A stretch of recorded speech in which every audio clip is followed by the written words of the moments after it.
What is up, Noel Nation? It's Jesse from Plant the Spear here for another episode. Thank you guys so much for tuning in. Michael is away this week, but I am joined by a good friend of mine, Jeff Rains, a guy who's been covering Florida State for a long time, actually kind of helped get me into the game. He actually was the first person to convince me to show my face on YouTube. So I owe him credit for kind of helping me get this whole thing rolling. But I'm excited. We're going to break down some stuff today across multiple sports going on at Florida State. We got some interesting topics that I think you guys are really going to enjoy hearing about. But before we start, Jeff, how are you, my friend? Thank you for joining me, brother. I'm good, man. Thanks for having me. It's been a while since I've been in front of a camera. You know, it's kind of like riding a bike, but sometimes you're still a little nervous whenever you're back in front of it. Oh yeah, if I tried to ride a bike right now, I could do it, but I'd probably fall off at least once because it's been quite a while. But yeah, guys. So in this episode, we're going to talk about football to start with. Obviously, there's been some numbers released lately about returning production in college football, and of course, we know last year Florida State had. I think there was number 2 in returning production, depending on where you look. And we know that paid off well for FSU. However, this year we know they've lost a lot of production. So we're going to talk about how Florida State can still be good without missing a step, bringing back the production and adding pieces through the portal. How important is this returning production, and can they go into 2024 without missing a step based on what they did through the portal? Then we're going to do a primer for baseball season that is coming up right around the corner. Excited for year 2 under Link Jarrett. I think they can have a bounce back season. And then, of course, we're going to talk about, the dynasty at Florida State that is FSU softball. And, no matter if you're all FSU for sports or you just like football, you have to appreciate that softball team because, man, they are just amazing. So before we jump into this, because y'all know if you listen to this show, I forget every single time, I'm going to go ahead and hit this ad read real quick from today's sponsor. You can see it on the screen if you're watching on YouTube, Alumni Hall FSU. These guys just opened a new location in Tallahassee at 1415 Timberlane Road, and it is loaded with FSU gear. So you guys go check them out, or you can order online and have it shipped to your door. Either way, you're getting 10% off by using code SPEAR online or in store. Just tell them we sent you if you go by there, and we appreciate you guys for supporting those that support us. So, Jeff, let's jump into this football. Now, I saw Bill Connolly from ESPN, S&P Plus, put out some numbers the other day just kind of talking about the how many teams are bringing back X amount of production. And it's an ESPN Plus article. We don't like ESPN over here at Florida State, so I'm not paying for ESPN Plus. But I did see the top 25 teams. Florida State was not listed in it. We know they lost a lot. I got some numbers for you here. But here's a discussion that I want to have. Now, we know I think when you look at 2024, I think a good comparison season is 2021. When they came into 2021, Florida State they came in with a lot of guys that, we felt could be good if they lived up to their potential, but we had not really seen it on the field yet. You had a guy like Trey Benson that had, I think, 6 carries coming into the season. A lot of people really didn't even want them to take Trey Benson because of the knee injuries and things like that. Johnny Wilson, I believe, had around 237 yards at Arizona State the year before he arrived at FSU. A lot of people, he thought teams weren't even going to approach him in the portal. And so then he turns out to have a big year there as well at FSU. So you don't always have to come into the season with loaded returning production. And I think this has changed too over the last few years. When you talk about the transfer portal era, it has really just changed how, you don't really have to rely on unproven high school talent anymore. You can have a guy step in from the portal that has proven production. It just may not have came on your roster. And so the reason, the where I want to go with this for our numbers is just looking at some of the offensive numbers. Now, Florida State's got a lot to replace. There is no beating around the bush with that. But the numbers I'm about to share with you is how much in passing, rushing, and receiving, how much Florida State has lost, and then how much of that percentage they've replaced through the portal. Not total percentage, but of the percentage they lost. So when you look at passing last year, obviously we know Jordan Travis, Tate Rodemaker are both out. Jordan's out of eligibility, and then Tate hit the portal. But you bring in DJU, so they lose 92.8% of passing production. That sounds pretty scary. That's a big hill to climb. But you bring in DJU, and you look at what he did at Oregon State, and you're replacing 80.8% of the yards that you lost. So really, you're only coming in at losing about 12% of the production yardage that you had. And if you guys know me, I don't care where the production comes from. I don't care if Weymouth Jenston slides a helmet on, sneaks out there and throws the ball for Florida State. It doesn't matter to me. As long as you produce the yards, it don't matter. Now, rushing, Florida State lost 65.8% of their production, but they're replacing 55.9%. That's with Roydell Williams. And then you also add in Jalen Lucas coming in, and some of these guys, some of the other guys that they brought in. That's also accounting for DJU's numbers as well. Receiving, we got the biggest hole to climb out of here. They lost 64.3%. So they didn't lose all of it, but they only were able to replace 20.6%. So there's still a big gap to make up. Now, we know they brought back pretty much their entire offensive line, which is good to see there. But the thing is here, you've been able to replace a lot of that production. And I'll kick it to you on this one, Jeff. But I think when you talk about how important is returning production, it is important because that is what took Florida State from a 10-win team to a 13-win team last year. But they still came into 2022 and doubled their win total. When you look at going from a 5-win team to a 10-win team based on a lot of players that didn't really have a whole lot of production. So to me, I think it's more about the quality of production that you're bringing back and how you are able to replace it in the portal. Because when you look at the pieces that they're replacing, and this is no dish against the guys that are on the way out, but when you look at it purely from like a star ranking, looking at 247 composite rankings, the roster is actually more talented this year than it was before. The pieces that you're working with have a higher ceiling potential. Of course, that has to translate on the field, but that's kind of my thoughts, man. It's more about quality than quantity and how you're able to replace it in the portal because it is different now. It's just a different game. And so I'll let you share some thoughts on that. I think it is important. And the thing is, you look at 2020 when Mike Norvell got here. Then you look at 2021, he started setting that foundation of using the transfer portal, which was the biggest thing he could have done. And just the quality pieces. Cause when recruits and when transfers come in, it ain't, I can tell you, when you go to Alabama as a transfer portal player or a recruit or something, it's not about, are you going to fit this? They're looking for a certain stereotype, but a certain typical player. Mike Norvell's looking for a fit for his offense. For all, you look at it. Jermaine Johnson, just on the defensive side, at Georgia, if he'd have stayed at Georgia, would he have been a first-round pick? Probably not. Probably not. You just look at it. Jamie Robinson, when he was at South Carolina, he wouldn't have been probably a draft pick at all. The returning production, because they build them through, is what is really the biggest thing for me, and especially when it comes to the passing game, like you had mentioned. You said it was going to take a big step back. And really, I think this past year, we was kind of hindered by the passing game. You had Johnny hurt and all that. Yep. But I think with what we got coming back this coming up year, I think you're going to see a bigger boom with the passing game. I agree. I think, honestly, the returning production is, granted, it's not the numbers we want, but you look at from 21 to 22, just the quality of production. Like you said, you don't care where it comes from, and neither do I.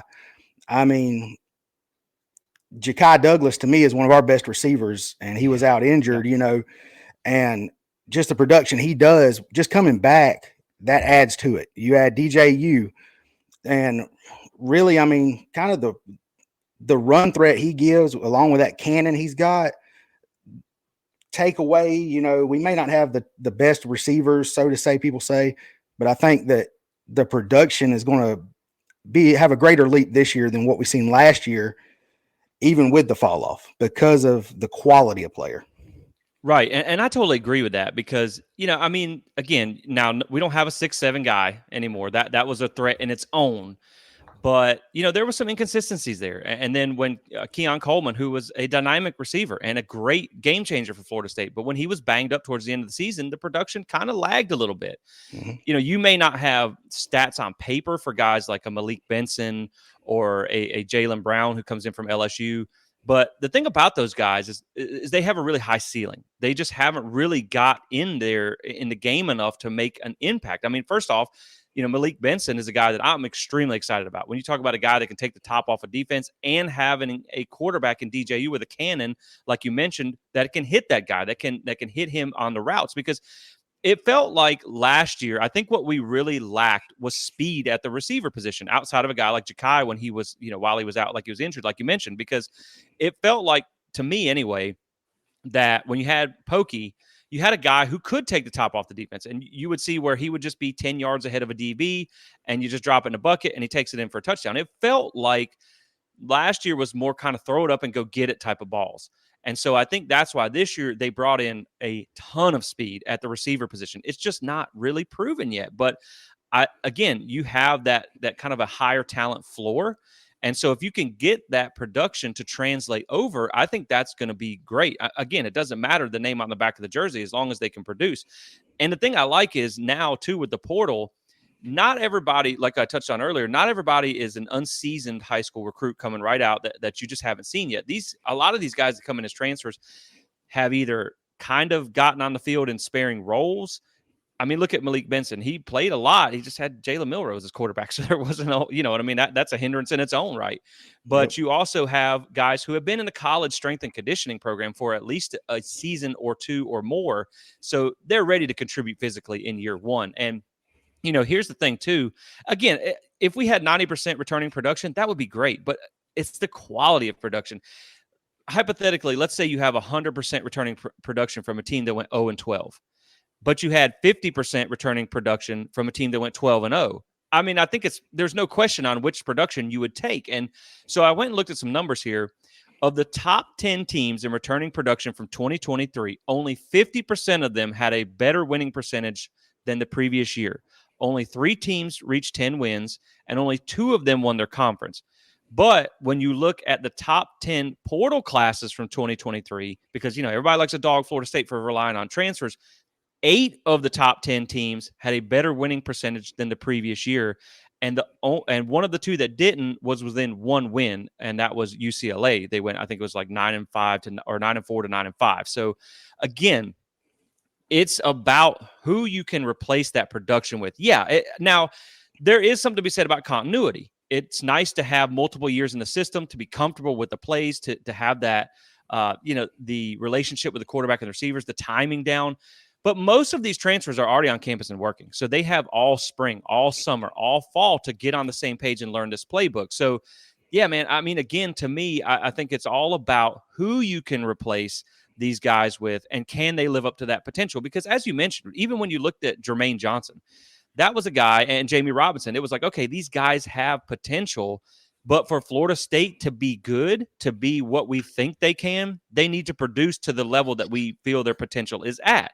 And they did, and they had a good season. I mean, I thought Jermaine Johnson would be good. I didn't think he'd be that good. And so, like, if you can have some of these guys live up to that potential, and let's be honest, not everybody probably will, but we've seen where this staff has a really, really good high-level ability to identify guys. They have a high hit rate in the portal. That's what I'm getting at. You don't have a lot of busts in the portal. But if you can just get 1, 2, 3 of these guys to produce at that potential or higher, I think this offense can really be explosive in 2024 and can probably be better. I mean, we didn't run the ball extremely well last year like we did in 2022. That was an issue. I know offensive line health was a big part of that, and they brought in some guys to help with depth there. You didn't have a very deep receiver room when you talk about guys that kept getting hurt. I mean, as much as I love Portier and Darian Williamson, those guys can't stay on the field because of injuries. So I think health permitting, if you can stay healthy, I think this offense could be more explosive in 2024. I agree with you. I mean, if you look just at the ranking numbers, that's kind of a good median or kind of good judge and gauge of that. I mean, rushing yards this year, we were at what? I think yards per rush was 4.4. The year prior, we were at, I think, 5.47. I mean, that just an extra yard or two is a difference in a game. And like you said, the continuity, I mean, you're looking at an offensive line that year before this year coming in, it was kind of a gutted thing. You had Keandre Jones from Auburn that first year in our system. You had Casey Roddick first year in the system. The offensive line, just like the defensive line, that's 2 positions that it takes a while to build, that growth and that trust.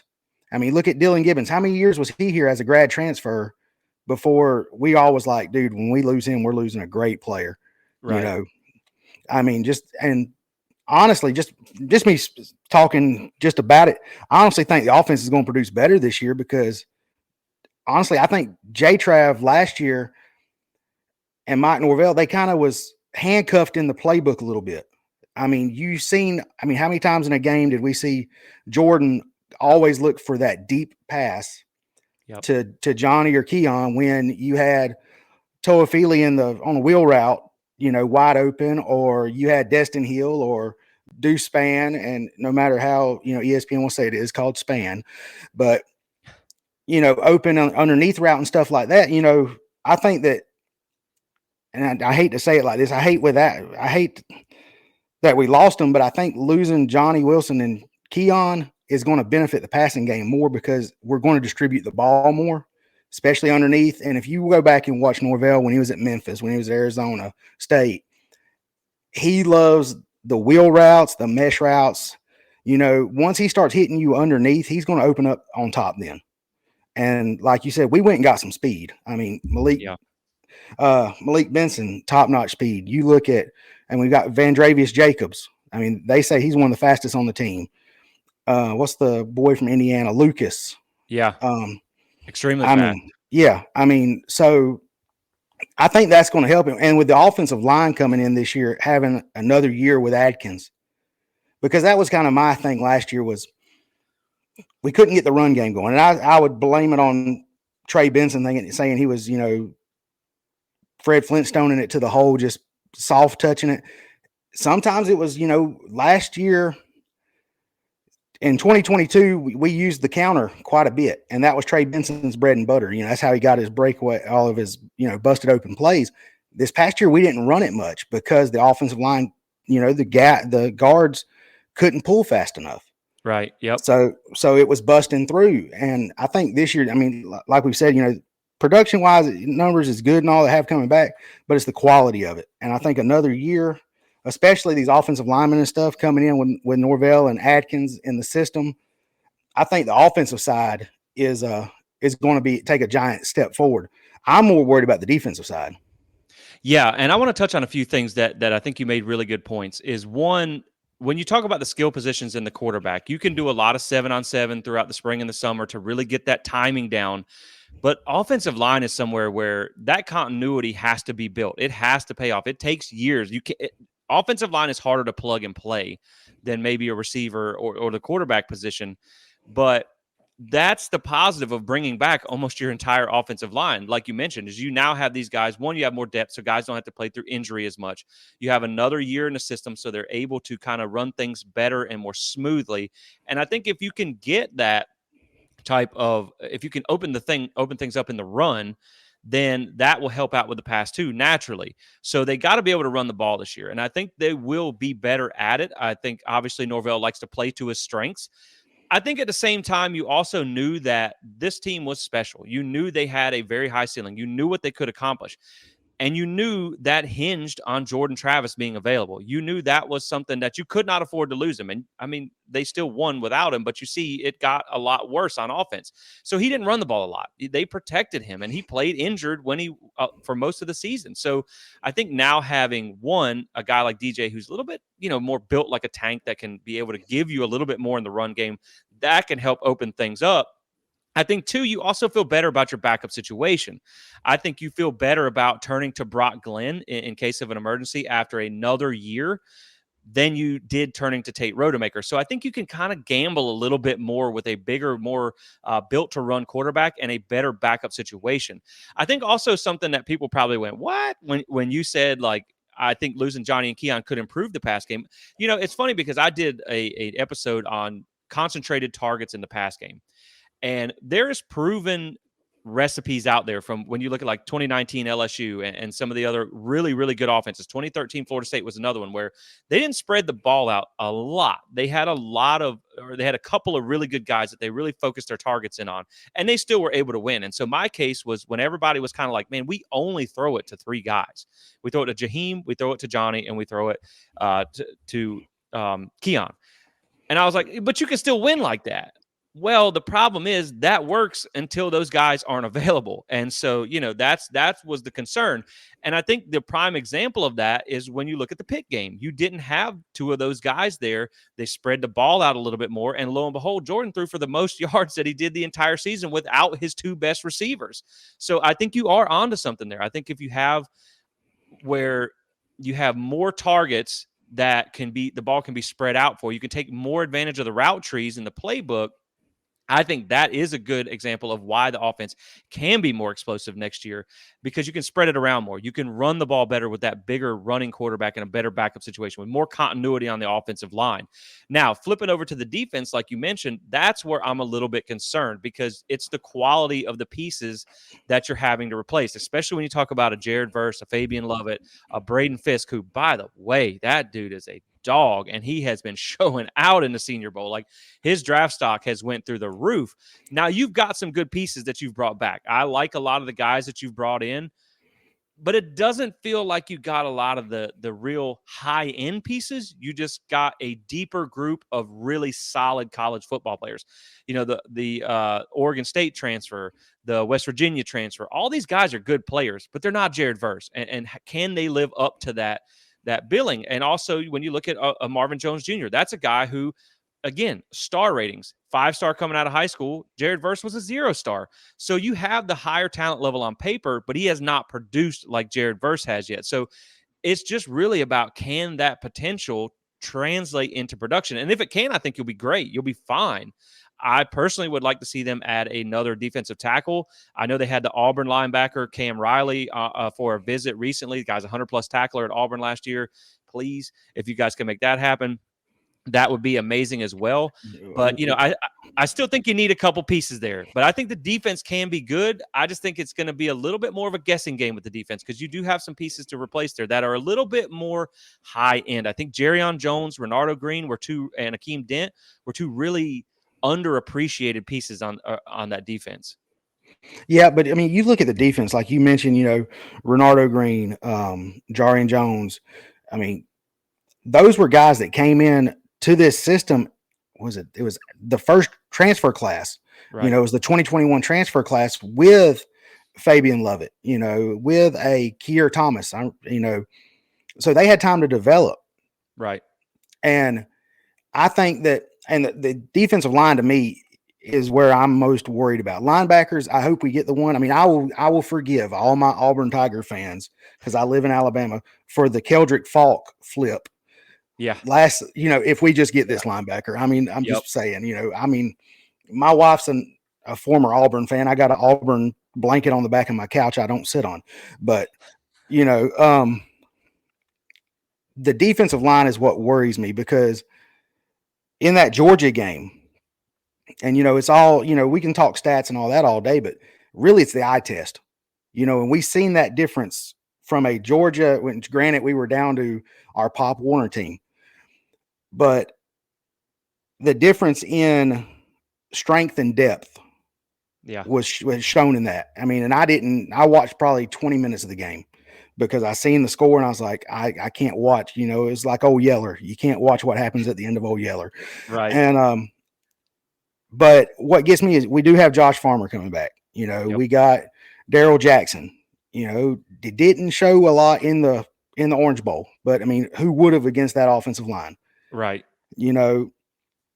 We've got Patrick Payton. Now that's the one that's really got me interested and piqued, because you look at what he was doing opposite of Jared Verse all year last year.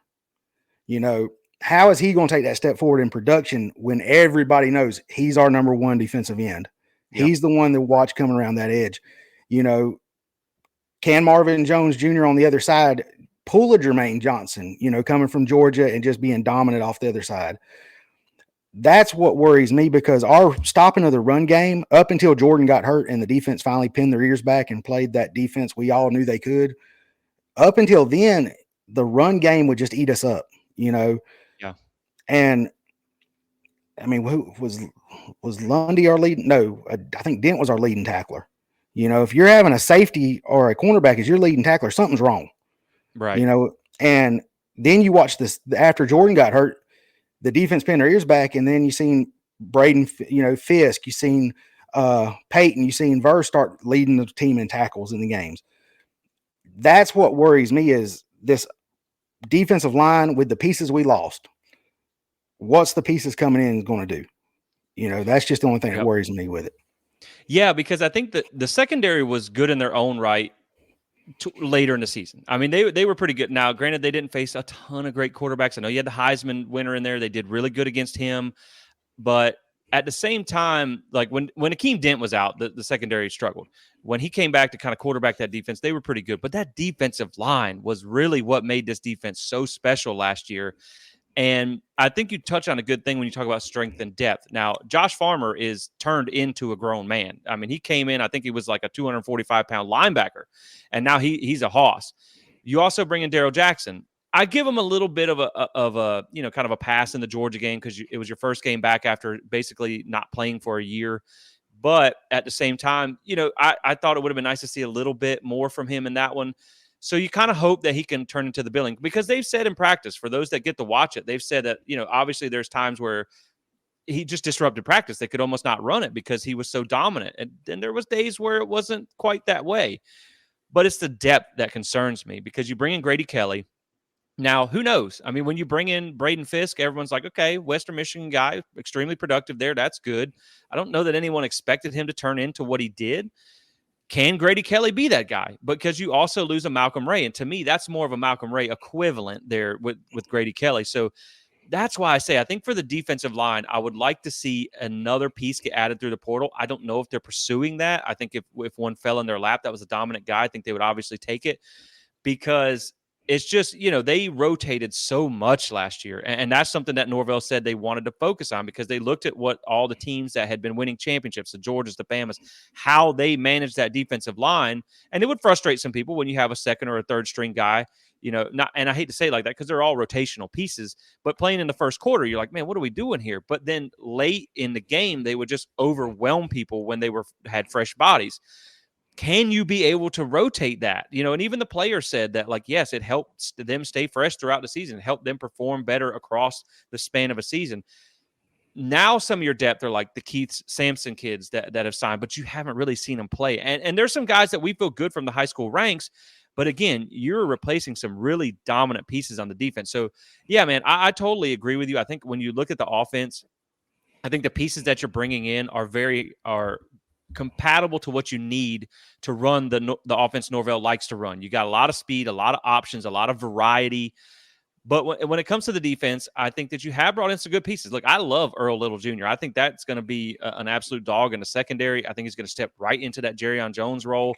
But you got to replace an experienced safety. And right now, you're going to have to go with probably Conrad Hussey, a guy who has flashed as a freshman, but he's not played a lot, and so you might look at a Kevin Knowles who I'm neither here nor there on that.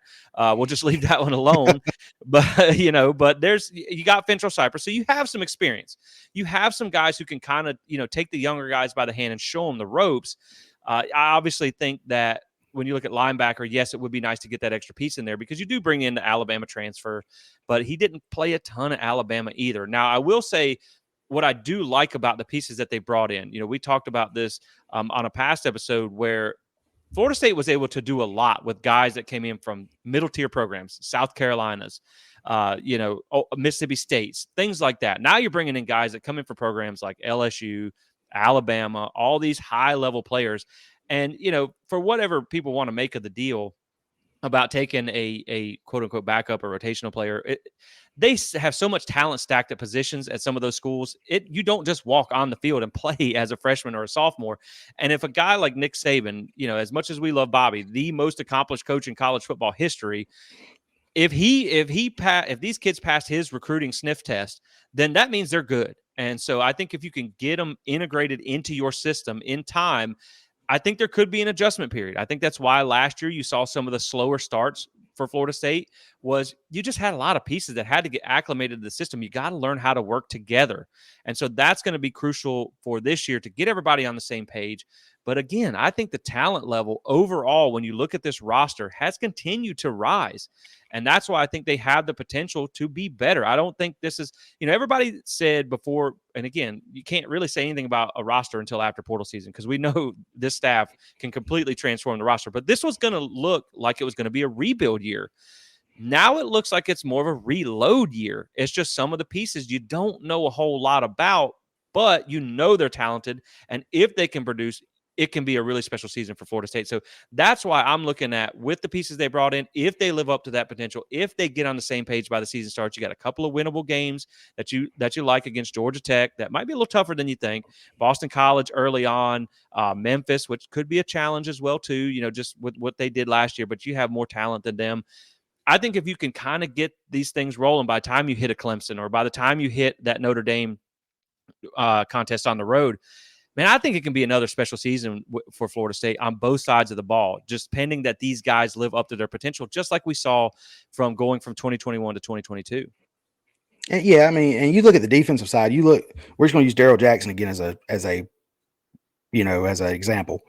Look at the improvement that Fabian Lovett had first year, under Odell Haggins to second year under Odell Haggins. I mean, look at the growth that Patrick Payton had under Odell Haggins and JP in second year over first year. So you're looking at the growth there. And Daryl Jackson, I mean, if Fabian Lovett can take that big, huge leap, Daryl Jackson can. And Daryl Jackson was a highly recruited, just monster, coming out of high school. And one thing that gets me, and this is something I tell people all the time, it's funny how, because I coach high school football. I had a running back that went to Alabama. He's now a receiver at Alabama. Remember what I just said? He was a running back. Now he's a receiver because they're so deep and such depth.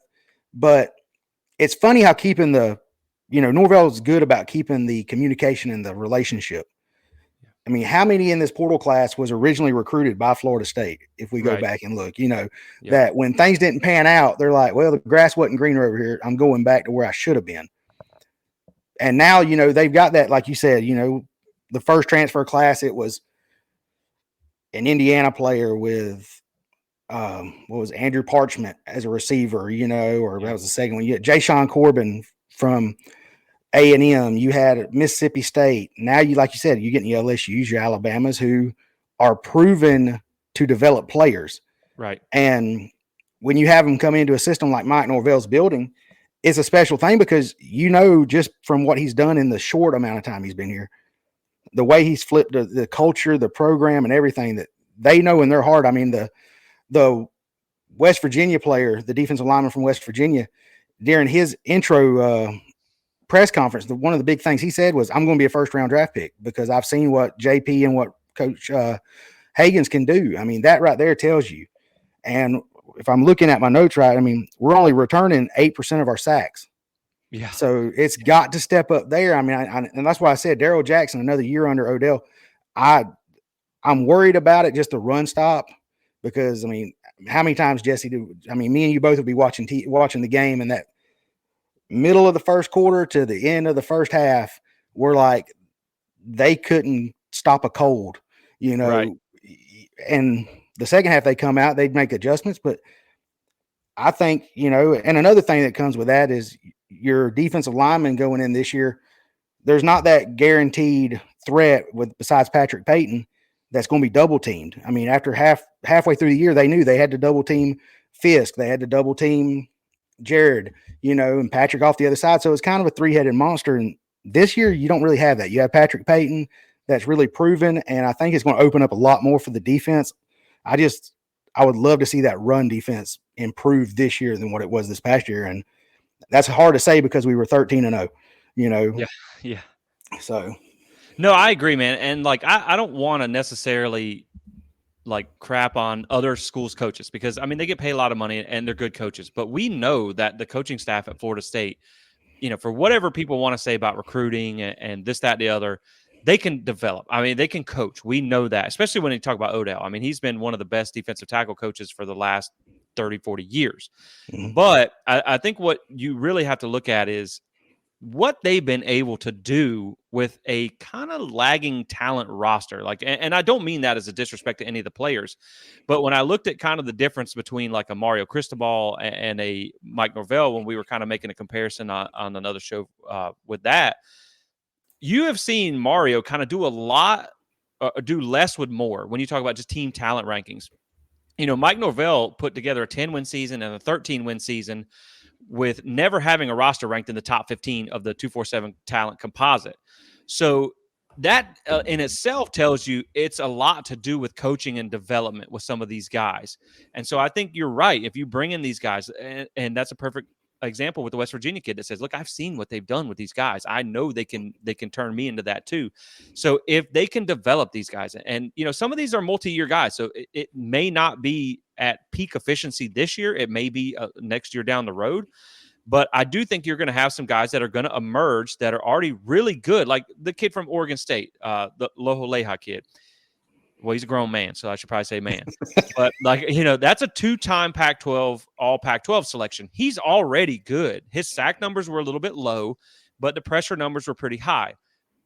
I would assume Florida State has a little bit better coaching than Oregon State. Now, if you want to talk about Alabama, that's obviously a fair conversation that we're probably maybe a little bit behind on them. But Oregon State, I'm going to go on a limb here and say that I think Florida State's coaching is a little bit better. So if you take a guy who is already productive at a school like that, at a Power 5 school, a two-time all-conference selection, and then you just, like you said, you just tweak him and you give him a little bit of, just improve his skill set and his games.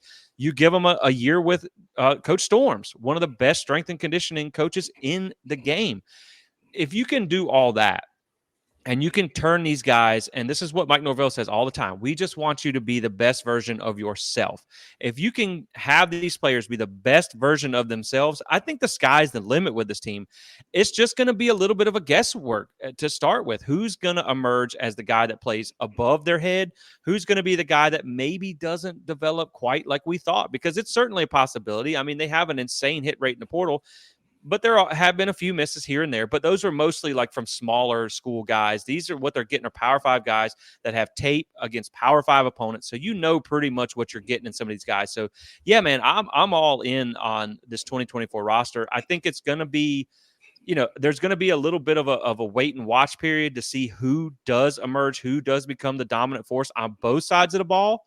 But at the same time, I think when you just look at the pure talent level, other than, it's going to be hard for anybody to replace Jared Verse. It's going to be hard for anybody to replace a Braden Fisk. Those guys played out of their minds last year. Kalen DeLoach is a really solid linebacker. Those are guys that are going to be hard to replace for any team.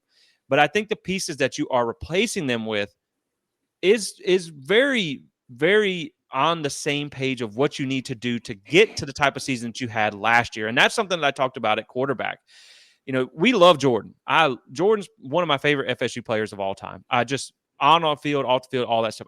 I have become a huge fan of Jordan Travis. But when you look at the production comparison between DJU and what Jordan did, it's almost identical. It's almost a carbon copy of that production. And again, if that recipe, that level of production got you to 13-0, if you can copy and paste it, then you have to feel like that can put you in the conversation for an ACC championship and a run at the playoffs. And I think they brought in the pieces necessary. I think that you will be able to open some things up. And again, when you talk about experience at the right positions, I think that's another big conversation when you talk about returning production. You bring back almost your entire starting offensive line. You add some pieces that are experienced. The Florida kid has a lot of starts under his belt. And then you look at DJU, the most important position on the field. The guy has 40 Power 5 starts. So I think you've brought in production to replace what you're missing, what you've lost. I think you've added the production and you've brought back the pieces at the right positions, and the positions where you can kind of take a little bit more of a guesswork approach. You've brought in a higher level of talent, and again, that's not a dish on anyone who just left, but you brought in a lot of speed and dynamic players. And I think overall this roster may not have as high end of talent at certain positions when you talk about proven players, but I think your overall quality level of depth outside of defensive tackle and linebacker, which again, there's another portal session that they could, of course, add players with, and you could lose some players in that too. But I think overall, you're like defensive end, perfect example. You may not be as good at defensive end as you were last year when you account for losing Jared Verse, but you're deeper. I mean, when you got past your first two, you were looking at Gilbert Edmond and Byron Turner. I Yep. like the pieces that you have this year to be better for that. I mean, I don't know who's going to actually be the starter. Is it going to be the Oregon State transfer, or Marvin Jones Jr.? But either way, I like either one of them coming in off the bench versus any of your options last year. So I think you have that deeper well to dig out of too. So that's really kind of our thoughts on this and how we feel about this overall 2024 and why, even though they're losing a lot of production, they can still be really good. And I think the number one team in the country is Virginia Tech in returning production. And that's great. That's why I think Virginia Tech, a program like that, it's going to help put them where they want to be. It's going to help put them in the best position possible. But I think when you look at what Florida State has done in the portal and you look at the pieces that they're able to bring in, I think you can kind of weather them losses a little bit better than a team that wasn't quite able to do what Florida State was able to do in the portal. They weren't able to replace at the same rate and quality that Florida State was. So that's why I'm excited about this. And that's why I think like Louisville is going to be good. They lose some pieces. They killed it in the portal. They're going to do well. So, I think that's just really kind of, I just wanted to share some thoughts on that because I saw the returning production numbers come out yesterday and, everyone thinks Florida State's going to take this big step back. I don't see it. I think 2024 is going to be a reload year more than it's going to be a rebuild year just because of what you've been able to do in the portal. Because again, you can transform your roster overnight. You can get ready-made starters in the portal that can replace that production. So, Jeff, I don't know if you have any more final thoughts on what you see 2024 being from a rebuild and now being a reload type of season. But I'll let you share some final thoughts, and then we'll move on to some baseball and softball primers. No, I'm kind of with you on that. I've said it for a while, just talking to people that cover Florida State that I'm friends with, that I think this year, like I said earlier, is going to be a better year actually in my eyes because I think Norvell will be able to open the playbook up. Jordan didn't run the ball as much as we would have liked to have seen him. DJ Uyunglele, he's not afraid to, if that first read ain't open, take off, and we seen our most dangerous Jordan Travis when that first read wasn't there in 2022 and he would take off. That opened up the run game, opened up the pass game. I think that, and like you said, everybody you listen to on podcasts and all that, that cover Florida State, they always say this was going to be a buffer year. This is going to be a buffer year. And like you brought up, it's a reload year. Right. Because when Jermaine Johnson got drafted and Jared Verse coming in, we didn't know what Jared Verse was going to be. Yep. We didn't know what, when Tatum Bethune came from UCF, we didn't know what he was going to be, and now, he's got a pitcher spearing a Heisman Trophy winner. Yeah. We didn't know what these players were going to be, and you put them in the right coaching staff, like you said, the right development, Coach Storms and Coach Dowdy, who's a good friend of mine on Facebook. They push these players, and that was the difference, is the conditioning. I don't know how many said during their initial tour of duty that was one of the hardest things they've dealt with as a football player is what Coach Storms then put them through. But you've seen it, Louisville game to be a great example. When that defense had to bow up there and win the game for us, we were fresh. We weren't tired. It took over. But I think this year coming up, where everybody's going to sit there and say, it's going to be a down year and it's going to stink and we're going to, we're not going to be as good. We ain't even be able to sell out our stadium, which granted it's because of construction. Right. But I think a lot of people's going to eat their words on that because I think it's going to be a reload. And, when it ain't a rebuild, it's a reload. We're more dangerous because I think Coach Norvell going into this year, and that's why this is my final little thing on it. I think the snub is a blessing to us because I think Coach Norvell being disrespected the way this program has put it in. There's been recruits that said they're coming here because we got snubbed.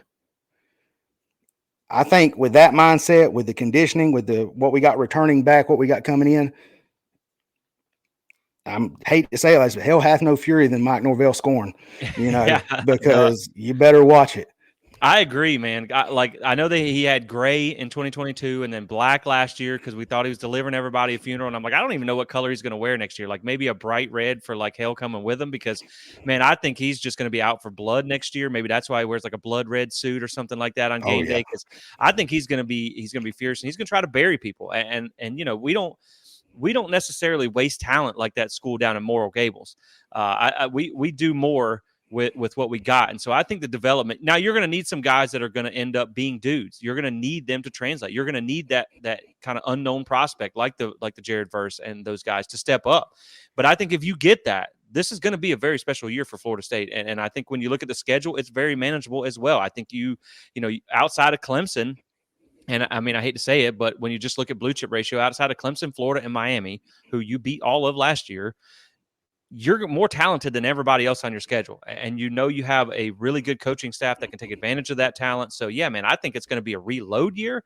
And then I think if you have another successful season, you see what high school recruiting is doing, you see what they're doing in the portal. If you can put a lot of these guys in the draft, that's going to be another big sell to transfers going forward.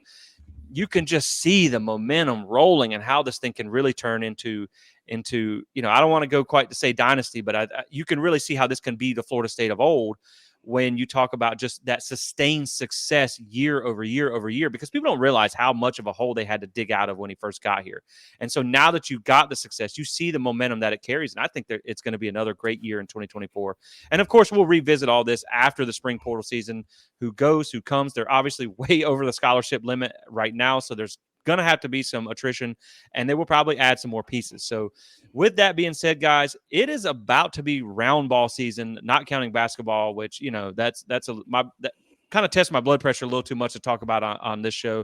They're a little inconsistent. One minute you think they're going to do something great, the next minute they just blow it all. So the two sports that we're going to talk about next, we're going to do a little bit of a season primer for baseball and then softball, because you know, this is what's going to carry us over into next football season. Obviously, after the spring gets underway and that gets wrapped up, it's just kind of a little bit of a dry spell there until you get to football season. So we're going to start with baseball, because I know Jeff's a big baseball guy. I like baseball myself. I'm an FSU baseball fan.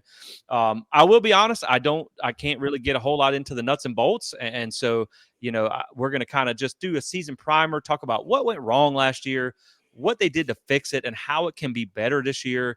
But I do want to say, I know this happened in the middle of an episode last week, and we just kind of we just did what we could on the fly.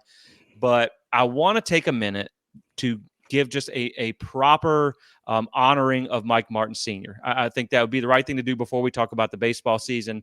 Obviously, you have literally the winningest coach in baseball history, over 2,000 wins, 40 wins in 40 consecutive seasons, 17 College World Series appearances, multiple conference titles from when they played in the Metro Conference to the ACC. I mean, he put Florida State baseball on the map. And not only that, he was one of the best human beings. When you talk about just being a friendly person in the dugout, a friendly person with the fans, the media, everything, you know, he really didn't even care to talk about baseball sometimes. He might just want to talk about, you know, playing golf or whatever the case may be. And so I really he's produced a lot of great players through Florida State baseball history. You know, again, our thoughts and prayers go out to that family as they deal with this. They have the memorial service coming up this weekend, depending on when you're watching this episode, to honor Mike Martin Sr. But I just want to take a few minutes to just say, you know, I just thank him for all the contributions that he did for this university. You know, he really, I think the one thing that stands out about Mike Martin Sr. is he loved Florida State. And I think that's where, you know, we as Seminole fans have been blessed to have a couple of really long tenured, great human beings who also happen to be very high level coaches, who also happen to be really good. You know, sometimes you can be a really great person and you're not a great coach. We happen to have both. You had a man who was strong with his family, who was strong in his faith, and he was not ashamed of that. And so I definitely, you know, again, I just want to take a few minutes, because I told this on the last episode, but it was really Mike Martin and his baseball camps when my brother used to go when I was a kid. It's that really got me around the Florida State program. And so I pretty much kind of owe my fandom of Florida State to Mike Martin. And so I wanted to take a few minutes to just really honor his legacy and the life that he lived and the people that he touched, and share our thoughts and prayers to his family. And Jeff, I'll let you share any thoughts you have on Mike Martin and his legacy at Florida State before we jump into baseball. I mean, his legacy is second to none. I mean, you look at the players, and I've talked to former players, Jeremy Salazar. and he just the respect, the love that he has for that man. I went to his camps growing up in high school, met him firsthand. I mean, phenomenal guy. And like you said, sometimes he didn't even want to talk baseball. Sometimes he just wanted to know how you were, Right. and just see how you were, and it didn't matter if he was a young kid or an old man outside. If you wanted to stop and talk to him for a second when he was walking, away from Dick Hauser Stadium, he'd stop and talk to you.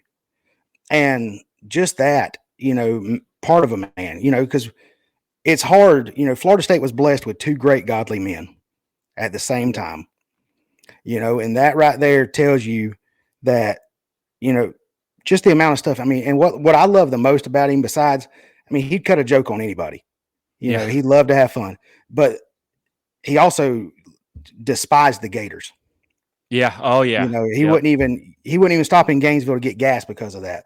But I mean, just what we lost, is second to none. I mean, and I wish he could have went out with one championship.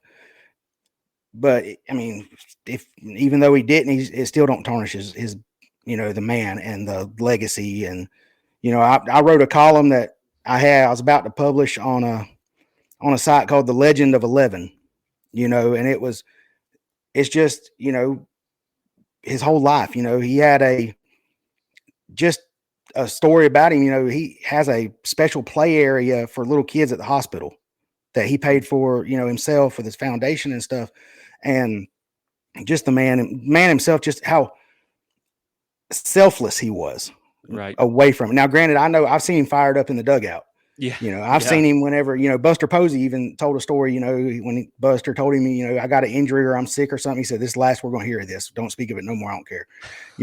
But the man he was away from that stadium and away from Florida State baseball was just, I mean, Bobby was waiting at the gates and looked at him, and he says about daggum time, because we got two great, and I put this on a post on Facebook. Florida State football, Florida State baseball has two great guardian angels looking over them programs now. Oh, 100%. And I think that the thing when you look at the two great coaches that we've had in Bobby and Mike Martin, there's not a single person out there, even their arch rivals in whatever sport they coached, they can't say a bad word about them. It's only positive remarks, and that just tells you the type of people that they were. And so before we get into baseball, I wanted to just kind of pay homage to his legacy. And again, just wish our best wishes and prayers as they go through this difficult time to the entire Martin family and the FSU baseball community. So now talking about this baseball team in 2024, this is a team, again, you want to talk about the legacy of Mike Martin Sr., Link Jarrett. That's a Mike Martin guy. And so he took over this program. And, the funny thing about Florida State, man, is we are really good for really long stretches. But when we do it bad, man, we do it historically bad. When Willie took over, we broke the 40-year streak of bowl games. When Ham, when he was bad in basketball, last year or whatever, it was historically bad. Last year, unfortunately, they didn't make the postseason. It kind of ended the run there. It was pretty bad. I mean, they were 23-31 overall record, but there was a lot of adversity they had to overcome. They lost some important pieces due to injury, and so they had some things to overcome. And then when you look at what Link Jarrett inherited, not to say anything bad about Mike Martin Jr., because I believe he did the best job that he could. From the stories, from the background, it wasn't the most player-friendly locker room. And so I think you had to kind of resell the vision to some of the guys that you wanted to get in there, to get that talent level up. Now, everybody knew they had a high coaching acumen, so that's why they still recruited at a high level. But, you got to get your guys in. And it's funny to me how you can almost draw a parallel between what Link Jarrett is doing with FSU baseball and what Mike Norvell is trying to do with FSU football. You had to go to the portal. You had to acquire some talent. You had to overcome some things early on with some a bad first season out of the gate. But I think this is going to be a bounce back year for the baseball team. Now, in 2023, kind of some of the things that went wrong. We already talked about the injuries. The pitching staff was kind of decimated with the injuries when they lost a couple of key pieces there. The power in the lineup really lagged. They were last in the ACC in home runs with only 55. Defense was a little inconsistent, and they struck out a lot on offense. But I think when you look at what they've been able to do during the offseason, they have a top 5 transfer class. They brought in, I believe it was 13 guys total. You also bring in a talented high school class. I believe it was top 10 as well, with 13 commits there too. Now, I will say this: you also have some new staff members. Micah Posey comes in as your new pitching coach this year. He was assistant coach of the year in the conference that they played in at Dallas Baptist. And I went and looked, and this is always good for a pitching coach. Dallas Baptist was number 1 in strikeouts in their conference last year, so that's a big boost as well. I also know that they have a new like a kind of a program manager guy. His name's slipping my mind right now, but you just got a lot of new pieces that you feel good about. And of course, Michael Posey is a Tallahassee guy, so you see him make his way back here. I know he's excited to be here as well, and you've just seen an infusion of talent for this baseball roster this year. Now, again, no different than last year. It's going to depend on staying healthy. You got some guys that you need to pan out, and you also need a lot of this roster to stay healthy, because you don't have a ton of depth, but you have a lot better depth than you did last year. And I will, talk about the pitching staff in general too.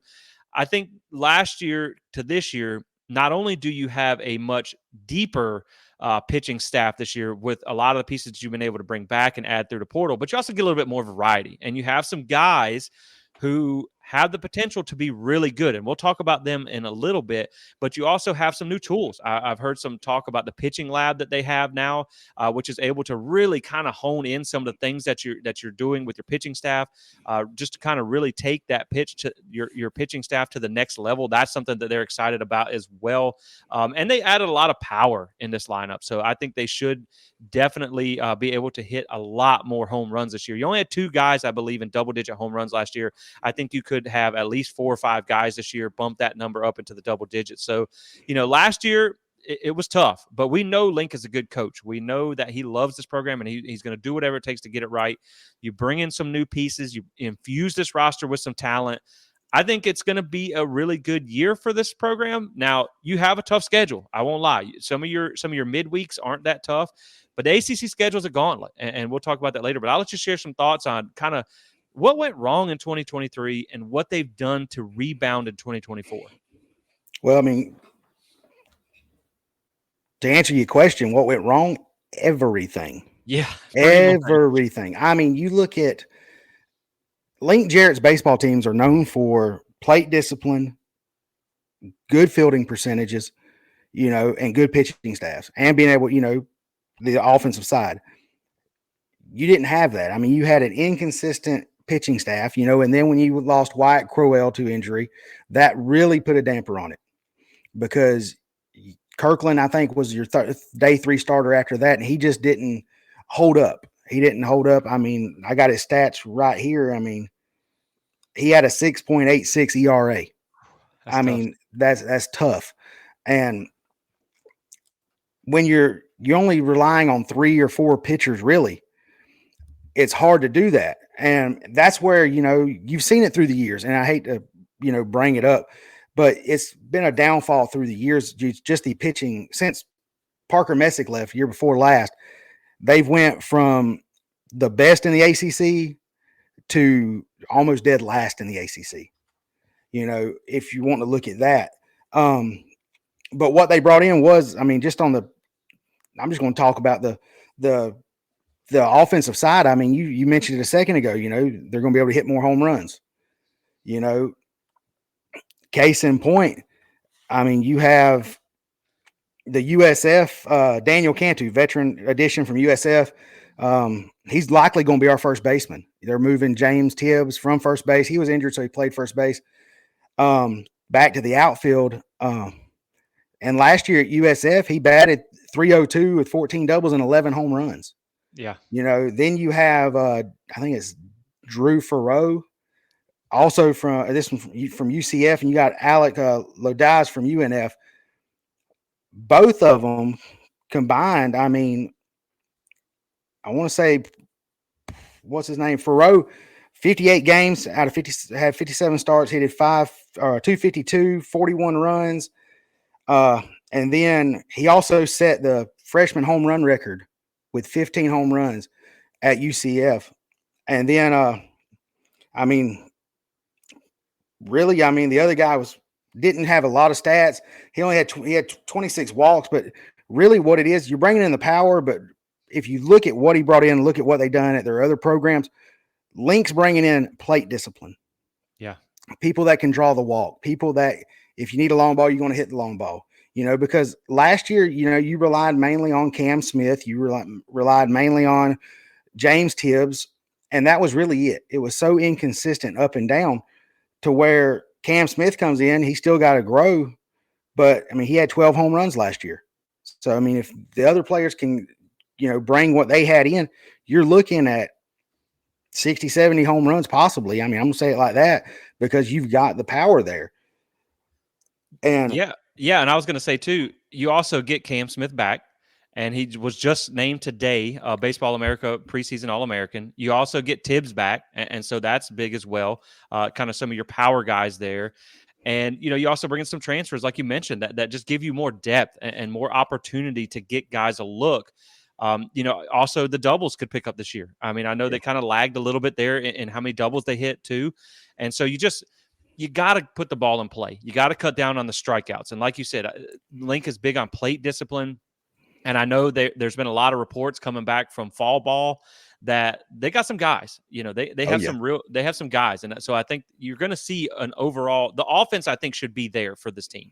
That I is probably the least amount that I worry about with this team when you just look at the pieces that they've added.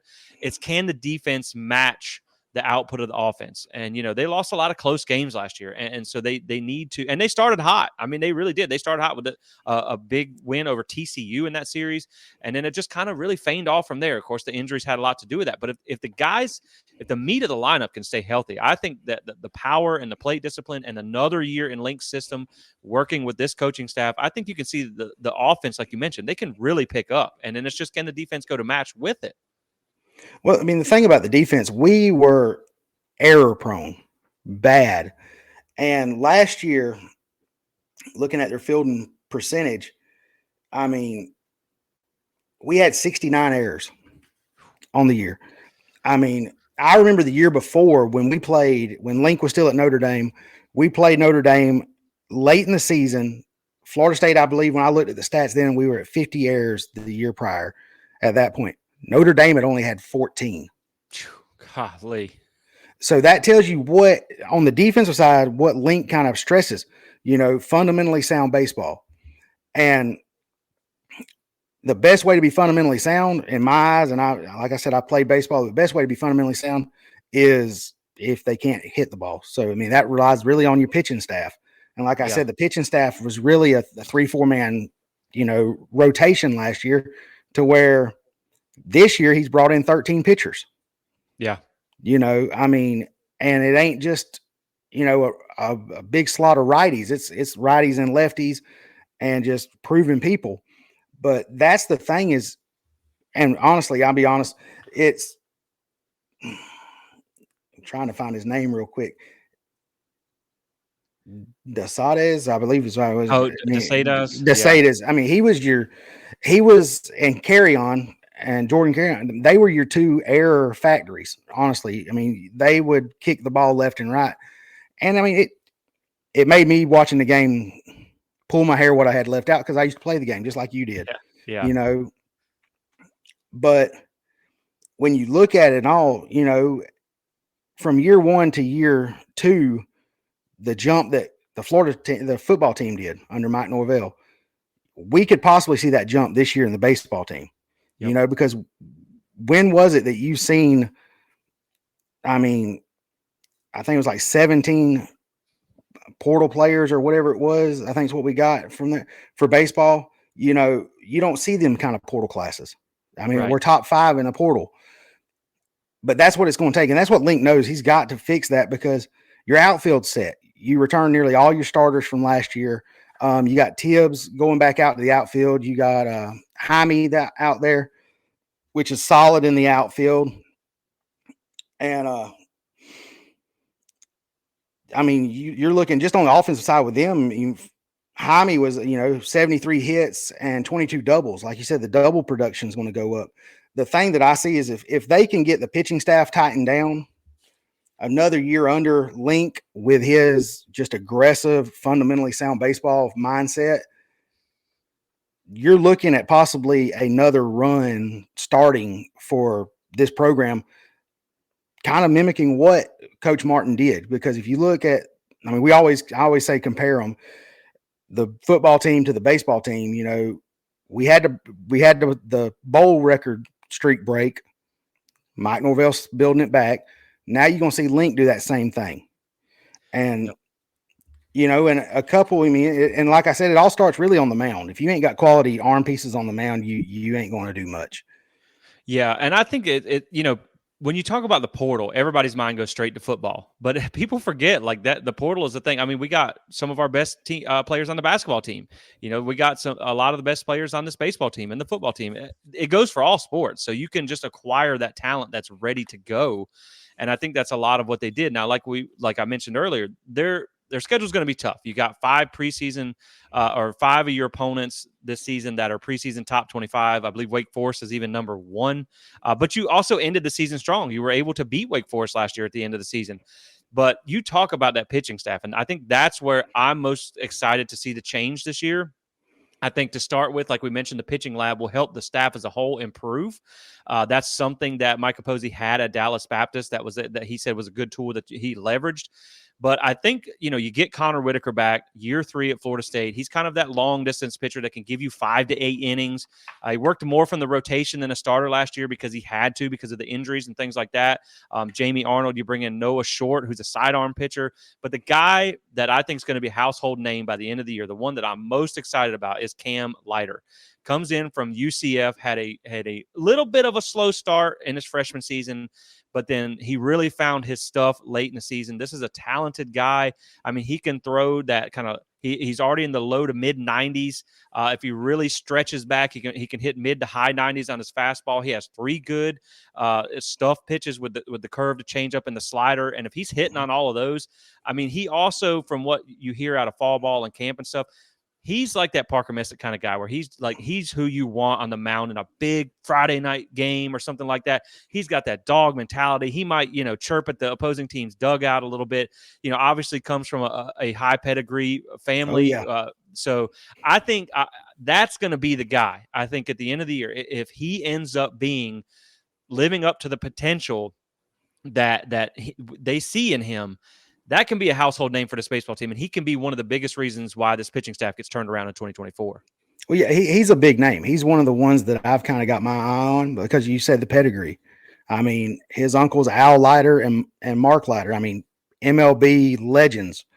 I mean, and just to throw his numbers out last year, whenever he was at UCF, he was 3-2. He had a 4.92 ERA. So that right there tells you, and 80 strikeouts in 56 and 2/3 innings pitched. That right there, I mean, if I looked on the pitch sheet and looked up a 4.92, yep, only 2. Connor Whitaker and Andrew Armstrong was our only 2 pitchers that had an ERA lower than that last year. Yeah. So that tells you if we, bringing him in on top of the other ones is going to bolster that, and I read an article Link said that, it's going to be kind of a 10 to 12 arm rotation. It's not going to be rely heavy on the starter, see how far he can push. It's going to be like chess, okay, you move here, we're going to bring this pitcher in, we can counteract that. And that's where I think, Link turns it around this year is they're fixing the mound issue, because years past since, I mean, even when Parker Messick was there, once you got past Parker on Friday night, yeah, Saturday, Sundays were kind of questionable in a coin flip. Right. That's why you deployed him on Friday night, because you wanted to start the series off with that win. And you talk about what Cam Leiter did at UCF. That's as a freshman. That's right out of high school. So you give him another year of just college development. And I mean, this is a guy that's got really elite level stuff and could obviously be a pick in the MLB draft going forward. I fully expect that. But you bring in, like you said, you bring in a host of arms where you have that rotation where you have depth, you have variety. You can start assigning some guys roles later on. I know right now they're just kind of trying to see how guys look, listening to the link interviews. They just want to see how guys are coming out of the fall. But they said that, when you looked at what they did in some of these scrimmages in the fall against Alabama and some of the other teams that they played, I mean, these guys were really performing at a high level against SEC competition.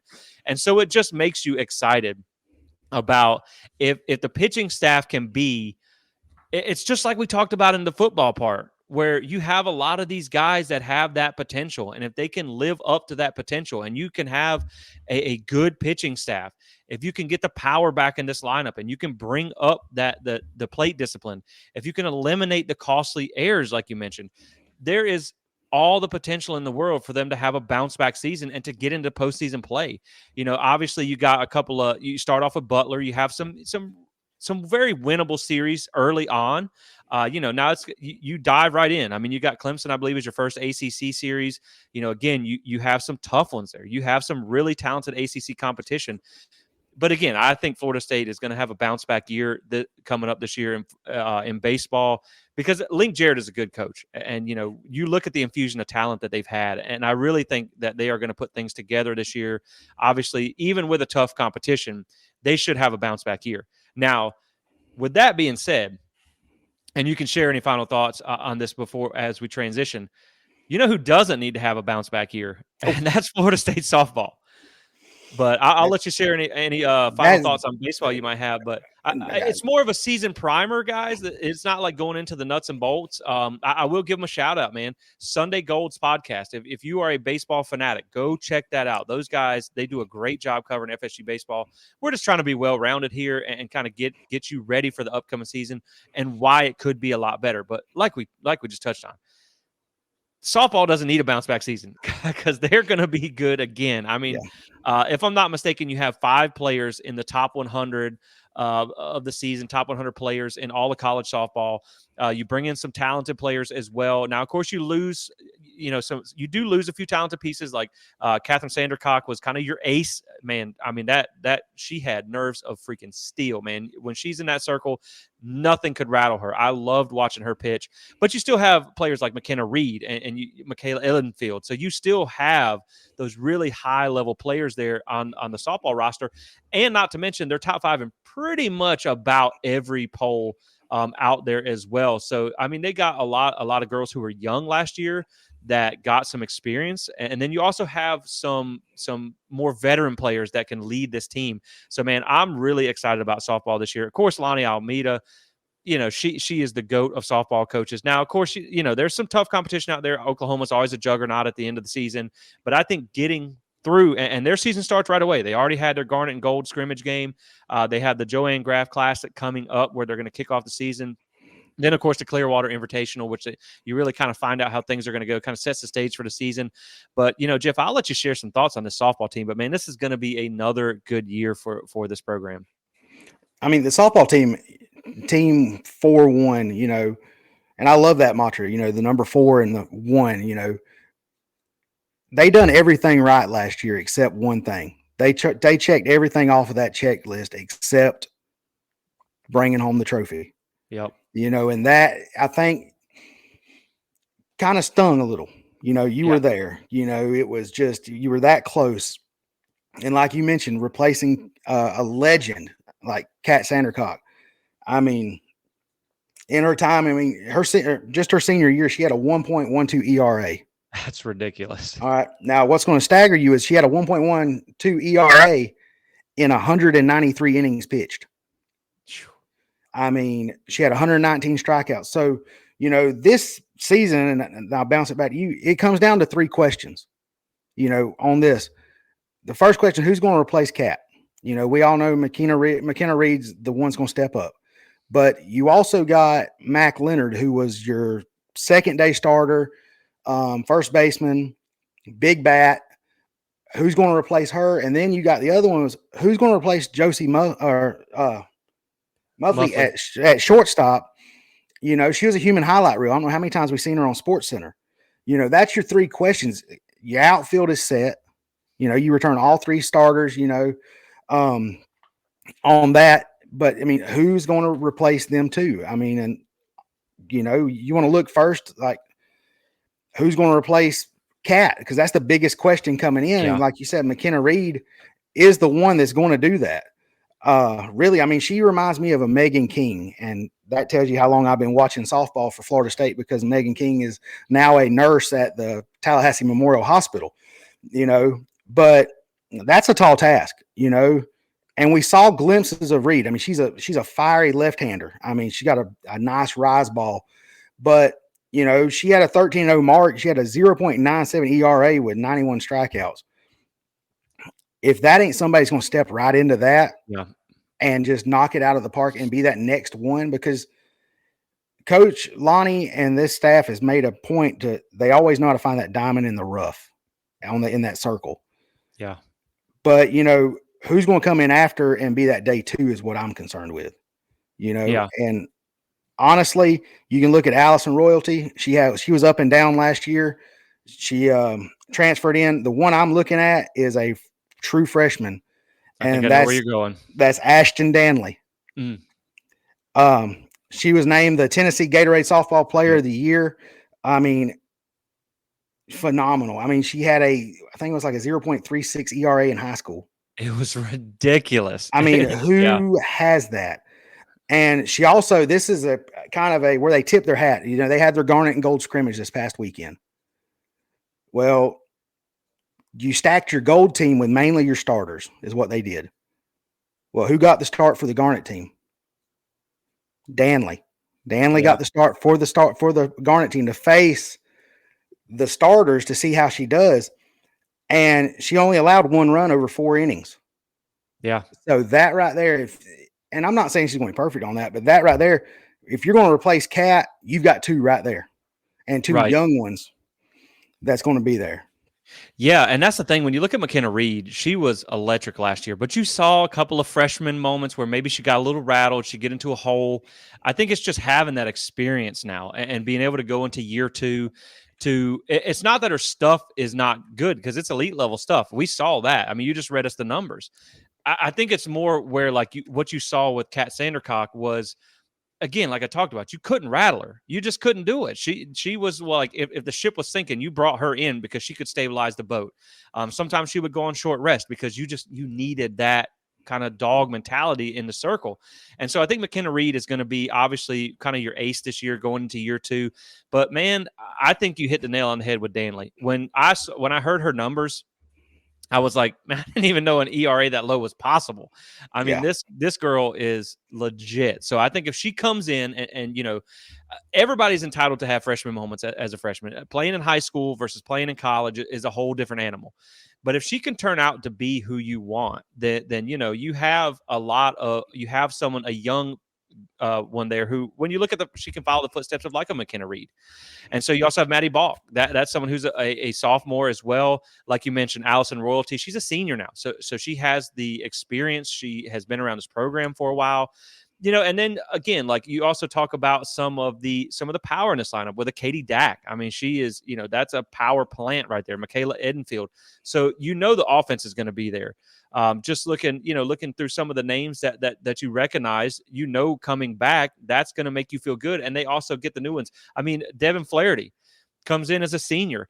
How she didn't make the top 100 list, I don't know. It doesn't make any sense to me. That's right up there with the snub. Exactly. Like, right. That's a softball version of the snub. Like, how she doesn't make that, I don't get it. Kaylee Harding, that's another really, really talented player there. Jahani Kerr, she's another power hitter as well. I mean, again, I am the least bit worried about them putting the ball over the fence. Obviously, you got Waycaser that comes back as well. Yes. So you have the core. It's just like you said, how do you replace those couple of little pieces that were really elite level stuff for you? But I think that you have the pieces there. It's just, again, it's kind of like with the football, like we talked about. You have some pieces that you see the potential. It's there. It's written on the wall. It's just, will they shine in the big moments? Now, that you have some pieces that you can turn to, the ones we already talked about. Those are the ones that on that big series when the crowd is loud and all this stuff is going on. You can trust them in the ring. You can trust them at the plate. But you need some of the younger players, some of the maybe the little more unknown players to step up in the moment.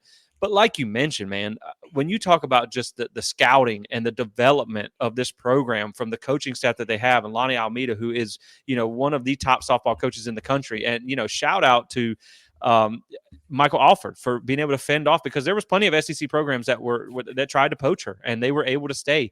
They made some commitments. They've done some renovations both at baseball and softball. They got the new deck out in the outfield, which is pretty cool to see too. Now you better keep your head down if you're out there, because they're going to be sending a few balls that way, because they got some Oh power. yeah.